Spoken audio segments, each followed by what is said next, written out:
안녕하세요. 지난 강의에서 우리는 조각에 인간의 감정을 담아냄으로써 조각의 혁신을 가져온 로댕에 대해서 이야기했습니다. 르네상스 예술에 대해서 이야기할 때도 나왔지만 예술이 인간의 감정을 표현할 때 피해갈 수 없는 주제는 사람의 감정입니다. 오늘 우리는 조각에 담긴 사람의 감정에 대해서 이야기하려고 합니다. 먼저 로댕의 이야기를 조금 더 하겠지만 그 뒤에 이어서 오늘 강의 주제인 까뮤 클로델의 조각에 대해서 이야기를 하겠습니다. 사람의 감정은 서양 조각에서 전통적으로는 잘 다루어지지 않는 대상이었습니다.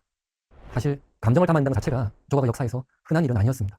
바로크 시대에 이탈리아 조각가 베르니니가 표현했던 종교적 희열, 성녀 테레사의 희열이라는 작품이죠. 그런 종교적 희열이나 아폴론과 다프네라는 작품에서 보이는 신화 속 인물들이 격렬한 움직임 정도가 감정적 표현이라고 할 수 있겠지만 그것이 인간적 고뇌라고 할 수 있는 것은 아니었습니다.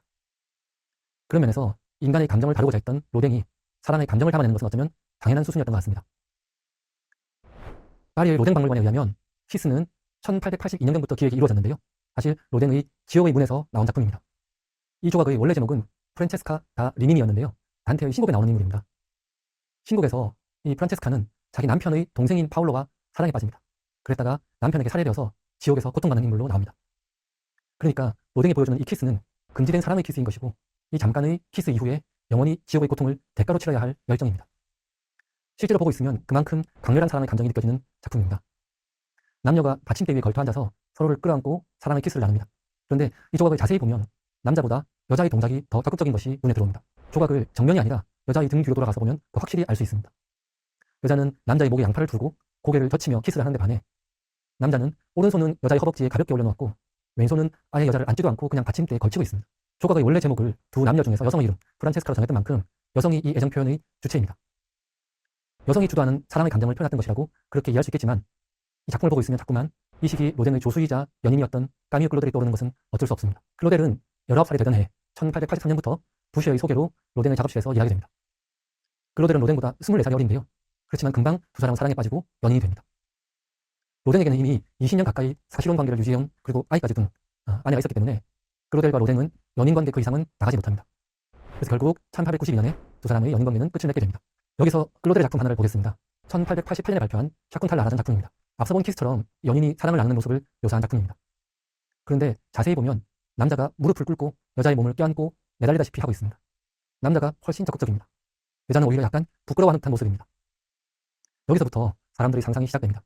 비슷한 시기에 만들어졌고 비슷한 감정을 다루고 있는 로댕의 키스에서는 여자에 비해서 남자가 소극적인데 클로델의 샤쿤탈라에서는 남자가 더 적극적입니다. 로댕이 차마 더 다가가지 못하는 자신의 마음을 소극적인 남자의 몸짓에 투영을 했다면 클로델은 이 작품에다 로댕이 더 적극적이길 바라는 자신의 마음을 투영했을 것이라는 거죠. 이 작품을 석고본으로 세상에 선보이면서 클로델은 비평적으로는 좋은 평가를 받습니다. 그렇지만 총동이나 대리석으로 본격적으로 제작해달라는 주문은 받지 못합니다. 여성 조각가가 흔하지 않았던 시절이었습니다. 또 독립적인 평가를 받기는 더 어려웠습니다. 그렇기 때문에 클로델은 여전히 로댕의 조수였고 그리고 로댕의 연인이었고 로댕의 도움이 있어야만 활동할 수 있는 그런 처지였던 것이죠. 뛰어난 재능을 소유한 예술가였지만 여성이라는 이유로 정당한 평가를 받지 못했던 것입니다. 두 사람은 결별했지만 어느 정도는 정상적인 관계를 유지했습니다. 그러나 1900년 정도부터는 완전히 틀어지게 됩니다. 이때 클로델은 로댕이 자신의 아이디어를 훔쳤고 자신의 작품을 주문받지 못하도록 방해를 하고 있다고 의심하게 됩니다. 이 시기에 클로델이 또 다른 걸작이 하나 있습니다. 처음 시작은 1895년에 로댕의 도움으로 국가의 주문을 받아서 시작한 것인데요. 우리말로는 성숙기라고도 하고 중년이라고도 하는 작품입니다. 작품을 보시면 앞에 있는 나이 든 남자를 누군가가 데리고 떠나고 있습니다. 그 뒤에는 떠나는 남자의 손을 잡을 듯 말 듯 애절하게 손을 내밀고 있는 젊은 여자가 있습니다. 무릎을 꿇고 몸을 앞으로 숙이고 어떻게든 떠나는 손을 잡아보려고 하지만 안타깝게도 남자는 이끌려서 떠나고 있습니다. 저는 로댕 박물관에서 실제로 이 작품을 보면서 처음으로 조각이라는 것이 이래서 회화와 다르구나라는 것을 실감했었습니다. 저 떠나가는 손과 잡으려는 손이 만들어내는 그 미묘한 거리감이 정말 너무 애절했습니다. 조금만 더 가까우면 잡을 것 같고 조금 더 멀면 포기할 것 같은데 잡힐 것 같지만 잡을 수 없는 저 절묘한 거리가 만들어내는 그런 공간감은 실물로 조각 주변을 돌면서 입체적으로 봐야만 느낄 수 있는 그런 감정이었습니다. 남자를 데리고 떠나는 저 존재를 운명과 시간의 상징으로 해석하는 사람도 있습니다. 그런 사람들은 이 작품이 나이 들어가는 인간 존재의 운명을 다룬 것이라고 해석합니다. 남자를 데려가는 저 존재가 좀 더 나이 든 여자처럼 보인다고 말하는 분도 있습니다. 로댕이 젊은 클로델을 떠나서 나이 든 아내에게 가는 것을 안타깝게 생각하는 클로델의 마음이 담겼다고 해석하는 것입니다. 두 번째 해석을 믿는 사람들은 1894년경에 만들어진 이 작품의 첫 번째 버전에서는 남자의 손이 젊은 여자에게 굳건하게 붙들려 있는 것에 주목합니다. 그리고 그 몇 년 뒤에 만들어진 두 번째 버전에서는 남자의 손이 젊은 여자에게서 떠나 있다는 것이죠. 그러니까 그 사이에 클로델과 로댕의 관계의 변화가 영향을 준 것이 아닌가 하는 것입니다. 이런 여러 가지 해석 덕분에 로댕 박물관은 이 작품의 영어 제목으로 중년기 또는 삶의 길 또는 숙명으로 여러 가지를 제시하고 있습니다. 정말 또는 이렇게 제시하고 있습니다. 우리나라에서는 성숙기라고 표기하는 경우가 많은데요. 개인적으로 저는 이 작품의 프랑스어 제목은 하나밖에 없습니다. 라즈 뮤르인데요. 이 제목은 중년기, 장년기, 심지어는 노년기로 번역하는 것이 더 맞지 않나 생각을 합니다. 세월이 데려가는 것을 젊음이 안타까워하는 그런 내용이라면 중년이나 장년이 더 맞을 것이고요. 로댕에 대한 클로델의 안타까움을 표현한 것이라면 더더욱더 당시 로댕의 나이는 60이었고 지금부터 120년 전이니까 그때를 생각하면 장년이나 노년이 더 맞지 않을까 생각하기 때문입니다. 어떤 경우이든 프랑스어 뮤르라는 단어의 사전적 의미를 그대로 가지고 와서 성숙기나 성숙의 시대로 옮기는 것은 작품의 의도와는 좀 맞지 않은 것 같습니다. 여기서는 인간의 성숙을 말하고 있는 것이 아니기 때문입니다. 이 작품을 발표하고 나서 무슨 이유에서인지 로댕과 클로델의 관계는 완전히 끝나게 됩니다. 그리고 이때부터 클로델은 자신의 조각을 파괴하기도 하고 로댕이 음모를 꾸미고 있다는 생각이 시달리면서 서서히 정신분열증을 앓게 됩니다. 사실 이 부분에 대해서는 불분명한 부분이 많이 있습니다. 실제로 로댕이 클로델의 아이디어를 훔친 것인지 클로델의 망상인지는 확실하지 않습니다. 다만 클로델이 조각 조문을 받거나 활동을 하는데 로댕이 방해를 했던 것은 사실인 것 같습니다.